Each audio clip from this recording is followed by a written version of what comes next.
Well, Camille Troxel lives just up the road from where the Sunset Fire erupted last week. Her neighbors received the notice to evacuate. For her, that didn't happen until much later. Someone told me a half an hour before I got the evacuation notice that I was in the evacuation zone. Wow. And that was the same for my neighbor as well. I asked her if she was leaving downstairs and someone had called her, but neither of us had gotten the emergency notice. She was one of several people who received delayed notifications.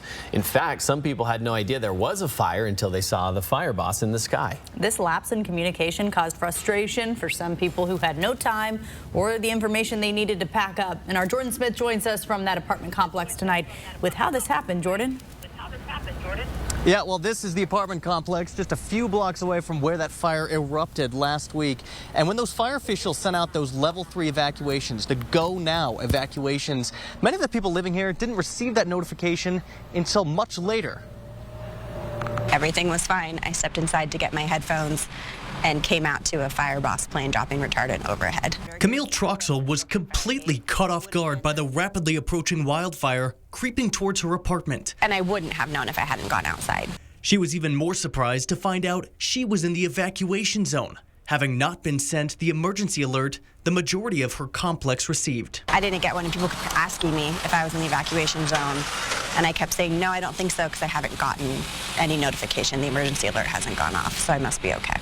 That level 3 evacuation notice finally came through 30 minutes after her friend notified her that she needed to leave. So in the face of an emergency, how does this happen? There's two ways emergencies are sent out: through local emergency systems and national emergency systems. Very basically, if you're in an evacuation zone, the alert is sent to you based on the GPS location of your cell phone. But if you have an older phone, you might run into some issues. What we've learned is many of the older phones are not capable of determining if they're supposed to be in a targeted or a mapped area. The mapping of older phones aren't always the most up-to-date.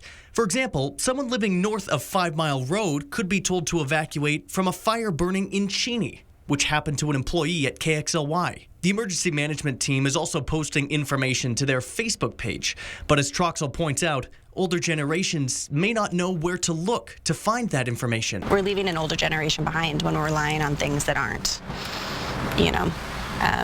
open and accessible to everyone. Unless you've registered your phone number with the Spokane County Emergency Management Team, you won't receive a fire evacuation notice.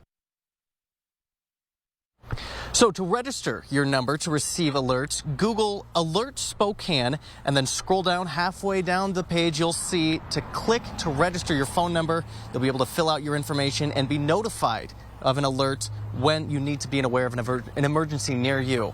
And you can also bookmark KXLY.com and check back on that page frequently, or download the KXLY Plus app. On both of those platforms, we're going to have the most up-to-date fire information, including the evacuation maps, the fire acreage, everything you need to know to keep you and your family safe. Reporting in Spokane tonight, Jordan Smith, 4 News Now.